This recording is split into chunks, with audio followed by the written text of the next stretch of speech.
ഉണ്ണി എന്ത് ചെയ്യണമെന്നറിയാതെ കുറച്ചു നേരം അങ്ങനെ തന്നെ നിന്നു. ഒരു നിമിഷം എന്തോ ആലോചിച്ച് നിന്നതിന് ശേഷം അവൻ ഗീതയുടെ വീട്ടിലേക്ക് നടന്നു. അവിടെ എത്തിയതും ഒരു തളർച്ചയുടെ ഉമ്മറപ്പടിയിലേക്ക് അവൻ ചാരിയിരുന്നു. എടാ, നീ ഇങ്ങ് വന്നോ? അവിടെ എന്തായി? ഉണ്ണിയെ കണ്ടപാടെ ഗീത ചോദിച്ചു. എന്താകാൻ അമ്മായി, അരമണിക്കൂർ സമയം തന്നിട്ടുണ്ട് അവളെ അവിടെ എത്തിക്കാൻ. ഇല്ലെങ്കിൽ ഉണ്ണി എന്ന് പറഞ്ഞു നിർത്തി. ഇല്ലെങ്കിൽ നീ എന്ന് തെളിച്ചു പറയുന്നുണ്ടോ ഉണ്ണി? ഇല്ലെങ്കിൽ അയാൾ മല്ലിയുടെ വീട്ടിലേക്ക് പോകുമെന്ന്, തിരികെ വരുമ്പോൾ അവളുടെ അനുജത്തിമാരെ കൂടങ്ങി കൊണ്ടുവരുമെന്ന്, പിന്നെ എൻ്റെ പെങ്ങൾക്ക് സുഖമല്ലേ എന്നുകൂടി ചോദിച്ചു. അത് എനിക്കുള്ള മുന്നറിയിപ്പാണ് അമ്മായി. ഞാൻ അവളെ രക്ഷപ്പെടുത്താതിരിക്കാൻ. നമ്മളിനി എന്തു ചെയ്യും? അവളെ തിരിച്ചു കൊടുക്കുക, അത്ര തന്നെ. നിനക്കതിന് കഴിയുമോ മോനെ? ഗീത ഉണ്ണിയുടെ മുഖത്തേക്കൊന്ന് നോക്കി. കഴിയണം അമ്മായി. അവൾ നമ്മുടെ ആരുമല്ല, നിയമപരമായി അയാളുടെ ഭാര്യയാണ്. എങ്ങനെയാ മോനെ ഞാൻ അവളെ അങ്ങോട്ട് പറഞ്ഞയക്കുന്നേ? തുളസിയെയും കൃഷ്ണയെയും പോലെയല്ലേ മല്ലിയും? അതേ പ്രായം. പഠിക്കേണ്ട സമയത്ത് ഇങ്ങനെ ഇവിടെ കിടന്നത് കഷ്ടപ്പെടുക. രാത്രി അയാൾ കൂടി വരുമ്പോൾ ഇതിൻ്റെ അവസ്ഥ എന്താകും? എനിക്ക് ചിന്തിക്കാൻ കൂടി കഴിയുന്നില്ല. ഇവിടുന്ന് അവളെ പുറത്താക്കാനും കഴിയില്ല. അയാൾക്കറിയാം മല്ലി നമ്മുടെ കൂടെ ഉണ്ടെന്ന്. വിട്ടുകൊടുക്കാതെ വേറെ വഴിയില്ല. ഞാൻ തിരിച്ചു പൊയ്ക്കോളാം. എനിക്ക് വേണ്ടി നിങ്ങളുടെ ജീവിതം കളയണ്ട. ഞാൻ കാരണം ആരും കരയാനും പാടില്ല. പെട്ടെന്നുള്ള മല്ലിയുടെ സംസാരം കേട്ട് രണ്ടുപേരും തിരിഞ്ഞു നോക്കി. ഇവിടെ പറഞ്ഞതെല്ലാം അവൾ കേട്ടെന്ന് അവർക്ക് മനസ്സിലായി. മോളെ, ഗീത മല്ലിയുടെ അടുത്തേക്ക് ചെന്നു. എനിക്ക് കുഴപ്പമൊന്നുമില്ലമ്മേ, ഞാൻ ഓക്കെയാണ്. പിന്നെ എൻ്റെ വീട്ടുകാർക്കില്ലാത്ത സങ്കടം നിങ്ങൾക്ക് എന്തിനാ? പെട്ടെന്ന് അങ്ങനെ സംഭവിച്ചപ്പോൾ ഞാൻ പേടിച്ചു പോയി. ആ പെണ്ണുങ്ങൾ എന്നെ പിടിച്ച് അയാളുടെ ദേഹത്തേക്ക് തള്ളി. മല്ലി ഒരു നിമിഷം കുറച്ചു മുന്നേ നടന്ന സംഭവത്തിലേക്ക് പോയി. വിട്, എനിക്ക് പോണം. എനിയൊന്നും ചെയ്യല്ലേ. ഹ, അടങ്ങിക്കിടക്കടി. നിന്നെ വെറുതെ കണ്ടുകൊണ്ടിരിക്കാനല്ലോ ഞാൻ കെട്ടിക്കൊണ്ടു വന്നത്. നിന്റെ കിളുന്ന ശരീരം കണ്ടിട്ട് തന്നെയാ. ആരും തൊടാത്ത, ഒന്നുടയാത്ത നിന്റെ ദേഹം കണ്ടപ്പോൾ ഒരു കൊതി തോന്നി. അത് കൊതി തീരും വരെ എനിക്കൊന്ന് ആസ്വദിക്കണം. അയാൾ മല്ലിയുടെ ഡ്രസ്സ് വലിച്ചു കീറി. അവൾ അയാളുടെ കയ്യിൽ കിടന്ന് കുതിറി. ഒരു നിമിഷം അയാളുടെ കയ്യിൽ നിന്ന് അഴിഞ്ഞതും മല്ലി സർവ്വശക്തിയും ഉപയോഗിച്ച് അയാളെ തള്ളിമാറ്റി പുറത്തേക്ക് ഓടി. പെട്ടെന്ന് ഇത് പ്രതീക്ഷിക്കാത്തത് കൊണ്ട് അവിടെ ഉണ്ടായിരുന്ന രണ്ട് പെൺകുട്ടികളും ഒന്ന് പതറിപ്പോയി. അവളെ പിടികൂടുന്നതിന് മുന്നേ അവൾ താഴേക്ക് എത്തിയിരുന്നു. മല്ലി എന്ന് പറഞ്ഞു നിർത്തി. താഴേക്ക് ഓടിയിറങ്ങി ഞാൻ പെട്ടെന്ന് എന്തിലോ പോയി ഇടിച്ചു നിന്നു. മുഖം ഉയർത്തി നോക്കാൻ എനിക്ക് പേടിയായിരുന്നു. പിന്നീട് എപ്പോഴോ എനിക്ക് മനസ്സിലായി അത് ഉണ്ണിയേട്ടനാണെന്ന്. പിന്നെ എനിക്കൊന്നും ഓർമ്മയില്ല. ഗീതമ്മനെ കണ്ടപ്പോഴാ ഒന്ന് സമാധാനായേ. മല്ലി, ഇന്ന് രാത്രി രാഘവൻ വരും. നിനക്ക് പിന്നെ രക്ഷപ്പെടാൻ കഴിയില്ല. എന്തെങ്കിലും ചെയ്യുകയാണെങ്കിൽ ഇപ്പം ചെയ്യണം. ഈ അരമണിക്കൂർ സമയം നിനക്ക് വിലപ്പെട്ടതാണ്. ഞാൻ രക്ഷപ്പെട്ടാൽ അയാൾ നിങ്ങളെ വെറുതെ വിടുമെന്ന് ഉണ്ണിയേട്ടന് തോന്നുന്നുണ്ടോ? ഗീതമ്മയ്ക്ക് തോന്നുന്നുണ്ടോ? തുളസിയുടെ അവസ്ഥ എന്താകും? ഉണ്ണിയേട്ടൻ്റെ വീട്ടുകാരുടെ അവസ്ഥയോ? അയാൾ ആരെയും വെറുതെ വിടില്ല, എൻ്റെ അനുജത്തിമാരെ പോലും. മല്ലിയെന്ന് ഏങ്ങിക്കരഞ്ഞു.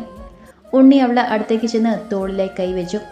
ഉണ്ണിയേട്ടാ, എനിക്ക് രക്ഷപ്പെടേണ്ട. ഞാൻ കാരണം ആർക്കൊന്നും പറ്റരുത്.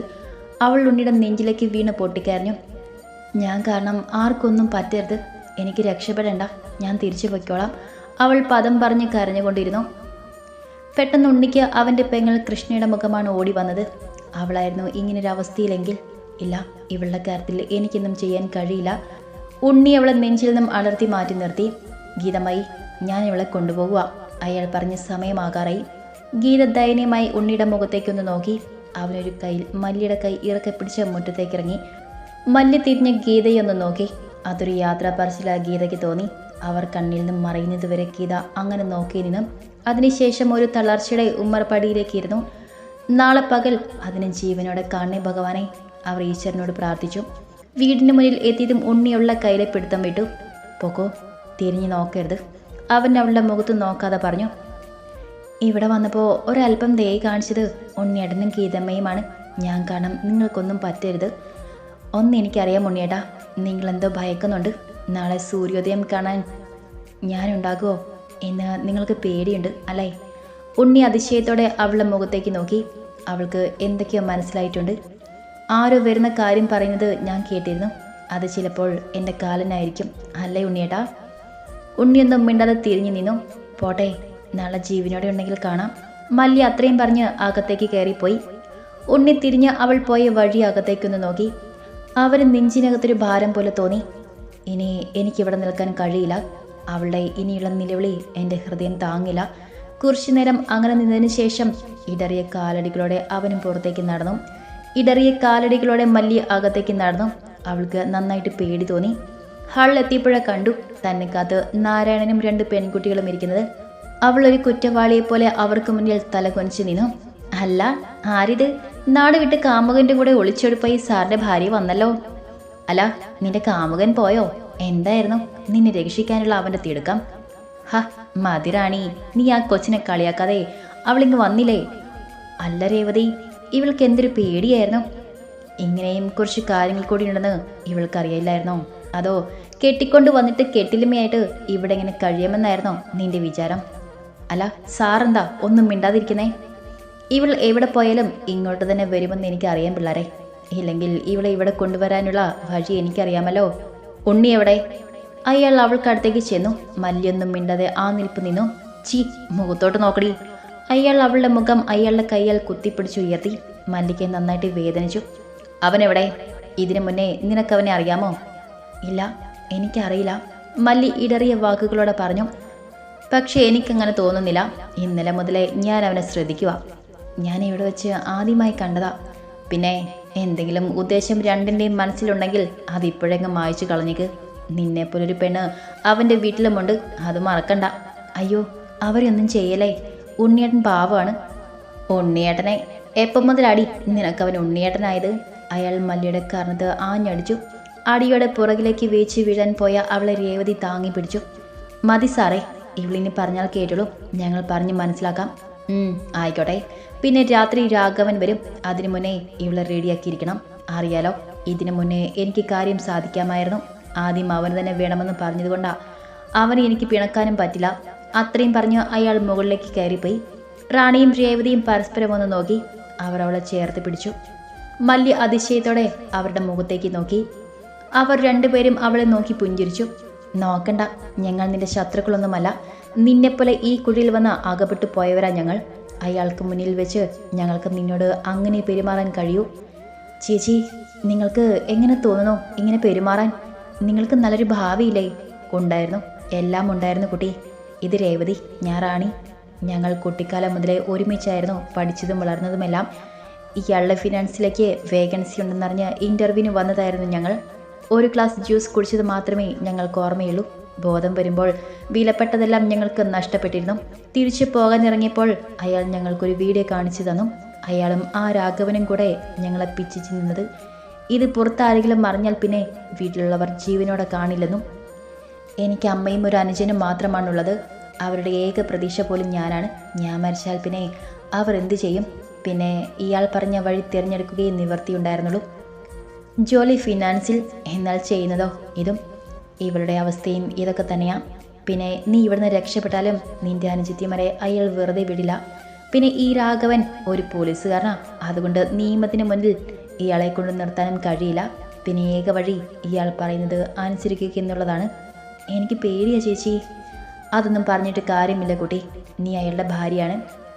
അപ്പോൾ ഭാര്യ മറ്റൊരാൾക്ക് മുന്നിൽ കാഴ്ചവെക്കാമെന്നത് നിയമം വല്ലതുമുണ്ടോ ചേച്ചി? അയാളും ഒരു പെണ്ണിൻ്റെ വയറ്റിൽ നിന്ന് തന്നെയല്ലേ വന്നത്? അതൊന്നും നമുക്ക് അയാളോട് ചോദിക്കാൻ പറ്റുമോ? ഇനി നിന്റെ വിധി പോലെ നടക്കട്ടെ. മോനെ, വിളി കേട്ട് ഉണ്ണി തിരിഞ്ഞു നോക്കി. എന്താമേ, നീ വന്നത് മുതൽ ഇങ്ങനെ ഇരിക്കുവാണല്ലോ. കുട്ടി, നിനക്ക് എന്താ പറ്റിയേ? ഏയ്, ഒന്നുമില്ലമ്മേ, ചെറിയൊരു തലവേദന. അവൻ വായിൽ വന്നൊരു കള്ളം പറഞ്ഞു. നല്ല വേദനയുണ്ടോ മോനെ? അമ്മ കട്ടനിട്ട് തരാം. അവനതിനൊന്നും മൂളുക മാത്രം ചെയ്തു. പുറത്തെ അയ്യൽ തുണി വീരിക്കുന്ന കൃഷ്ണയെ കണ്ടപ്പോൾ അവൻ്റെ കണ്ണുകൾ നിറഞ്ഞു. കൃഷ്ണ തിരിഞ്ഞു നോക്കിയപ്പോൾ തന്നെ നോക്കിയിരിക്കുന്ന അവളുടെ ഏട്ടനെ കണ്ട് പെട്ടെന്ന് അവൾ ഉണ്ണിക്കടുത്തേക്ക് ചെന്നു. ആ, ഏട്ടൻ എപ്പോൾ വന്നു? ഞാൻ കാത്തിരിക്കുമായിരുന്നു. നാളെ കോളേജിൽ ഫീസ് അടയ്ക്കണം. അവസാന ദിവസമാണ്. കൃഷ്ണ പറയുന്നതൊന്നും തന്നെ അവൻ കേൾക്കുന്നില്ലായിരുന്നു. ഏട്ടനിത് എന്താലോചിക്കുവാ? ഏട്ടാ, അവൾ അവനെ കുലുക്കി വിളിച്ചു. ഏട്ടനിത് എവിടെയാ?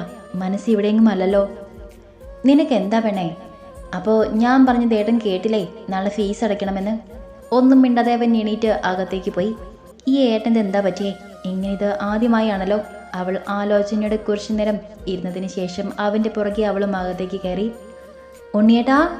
കൃഷ്ണയുടെ ഉറക്കെയുള്ള വിളി കേട്ട് ഉണ്ണി ഒന്ന് മുഖം ഉയർത്തി നോക്കി. അയ്യോ, എൻ്റെ ഏട്ടൻ കരയാണോ? എന്ത് പറ്റിയേട്ടാ? എന്തിനേട്ടൻ കരയുന്നേ? അമ്മേ, ഒന്ന് ഓടിവാ. ഏട്ടൻ എന്തു പറ്റി? എന്താ എന്താ എൻ്റെ കുഞ്ഞിന് എന്താ പറ്റിയേ? അടുക്കളയിൽ കട്ടൻ ഇട്ടുകൊണ്ടിരുന്നപ്പോഴാണ് കൃഷ്ണയുടെ നിലവിളി കേട്ടത്. അമ്മേ, ഏട്ടൻ കരയുക. അമ്മയെ കണ്ടതും ഉണ്ണിയെ നോക്കി കൃഷ്ണ പറഞ്ഞു. എന്താ മോനെ, നിനക്ക് എന്താ പറ്റിയത്? വന്നത് മുതൽ നീ ഇങ്ങനെയാണല്ലോ. ആദ്യമായാണല്ലോ എൻ്റെ മോൻ്റെ കണ്ണിൽ നിന്നും കണ്ണുനീർ വരുന്നത്. നിന്റെ അച്ഛൻ മരിച്ചപ്പോൾ പോലും നീ കരയാതെ പിടിച്ചിരുന്നവനല്ലേ. അപ്പോൾ അത്രയ്ക്കെന്തോ ഉള്ളിൽ തട്ടിയിട്ടുണ്ട്. അമ്മേ, അവനൊരു പൊട്ടിക്കരച്ചിലോടെ അവരുടെ നെഞ്ചിലേക്ക് വീണു. എനിക്ക് ആ കുട്ടിയെ രക്ഷിക്കാൻ കഴിഞ്ഞില്ലല്ലോ. ഞാൻ എന്തൊരു നീചനാമേ. ഇവളുടെ പ്രായമേ ഉള്ളൂ ആ കുട്ടിക്കും. നടന്ന കാര്യങ്ങൾ മുഴുവനും അവൻ അമ്മയോടും കൃഷ്ണയോടും പറഞ്ഞു. രണ്ടുപേരും ഞെട്ടലോടെ ഇരുന്നു പോയി. അയ്യോ ഏട്ടാ, അപ്പം ആ കുട്ടി എന്തൊരു നീചരാ. ആ കുട്ടിയുടെ വീട്ടുകാർ സ്വന്തം മകളെ ഒരു കിളവിനെ കെട്ടിച്ചു കൊടുക്കാൻ എങ്ങനെ തോന്നി അവർക്ക്? പാവം, ഏട്ടന് അവളെ ഇങ്ങോട്ട് കൂട്ടിക്കൊണ്ട് വരാമായിരുന്നില്ലേ? നീ എന്തറിഞ്ഞിട്ടാ പെണ്ണെ ഇങ്ങനെ പറയുന്നേ? ഇവൻ അവളെ ഇങ്ങോട്ട് കൊണ്ടുവന്നാൽ അയാൾ നമ്മളെ വെറുതെ വിടുമോ? അതൊന്നും എനിക്കറിയില്ല. ഏട്ടൻ പോയി അവളെ ഇങ്ങോട്ട് വിളിച്ചിട്ട് വാ. ഏട്ടൻ്റെ പെണ്ണായി അവളെ നമുക്ക് ഇവിടെ താമസിപ്പിക്കാം. അല്ലെങ്കിൽ നമുക്ക് അവളെ കൊണ്ട് തിരുവല്ലയിലുള്ള നമ്മുടെ കുടുംബ വീട്ടിലേക്ക് പോവാം. അവിടെ അയാൾ വരില്ലല്ലോ. എന്തു പറയുന്നു മോളെ? നീ ഒന്നും ചിന്തിക്കാതെയാണ് ഇത് പറയുന്നത്. ഞാൻ പോയി അവളെ വിളിച്ചിട്ട് വന്നാൽ അടുത്ത നിമിഷം അയാൾ അവളെ വീട്ടിലേക്ക് പോകും. എന്നിട്ട് അവളുടെ അനുജത്തിമാരെ അയാൾ പിടിച്ചുകൊണ്ടുവരും. അത് മല്ലിക്ക് നല്ലതുപോലെ അറിയാം. അപ്പോൾ അവൾ എൻ്റെ കൂടെ വരുമെന്ന് നിനക്ക് തോന്നുന്നുണ്ടോ? ഒരാളുടെ ജീവൻ രക്ഷിക്കാൻ മറ്റ് രണ്ടുപേരുടെ ജീവിതം കളയണോ? അതും പോരാഞ്ഞ് അയാൾ നമ്മളെ തേടി കണ്ടുപിടിക്കും. നിന്നെ ഞങ്ങൾക്ക് നഷ്ടപ്പെടാൻ വയ്യ മോളെ. അവൻ കൃഷ്ണയെ ചേർത്ത് പിടിച്ചു. അപ്പോൾ പിന്നെ ഏട്ടൻ അവളെക്കുറിച്ച് ചിന്തിക്കേണ്ട. അവൾ അയാളുടെ ഭാര്യയല്ലേ. അവൾക്ക് എന്ത് സംഭവിച്ചാലും അയാളല്ലേ ഉത്തരം പറയേണ്ടത്. അതെ മോനെ, ഇവൾ പറഞ്ഞത് ശരിയാ. ആ കുട്ടിയുടെ തലവര പോലെയല്ലേ നടക്കുക. മോൻ കുറച്ചു നേരം കിടക്ക്, ഞാൻ പോയി കട്ടൻ എടുത്തിട്ട് വരാം. അവർ അവൻ്റെ തലയിലൊന്നും തലോടി അടുക്കളയിലേക്ക് പോയി. ഏട്ടൻ കിടന്നു, ഞാൻ അപ്പുറത്ത് കാണും. രണ്ടുപേരും പോയപ്പോൾ ഉണ്ണിക്ക് വീണ്ടും ശൂന്യത തോന്നി. മല്ലിയെക്കുറിച്ച് ഓർക്കും തോറും നെഞ്ചിലൊരു ഭാരം വന്ന് നിറയുന്നത് പോലെ കുറച്ച് നേരത്തെ ചിന്തകൾക്കൊടുവിൽ അവൻ ഉറക്കത്തിലേക്ക് പോയി.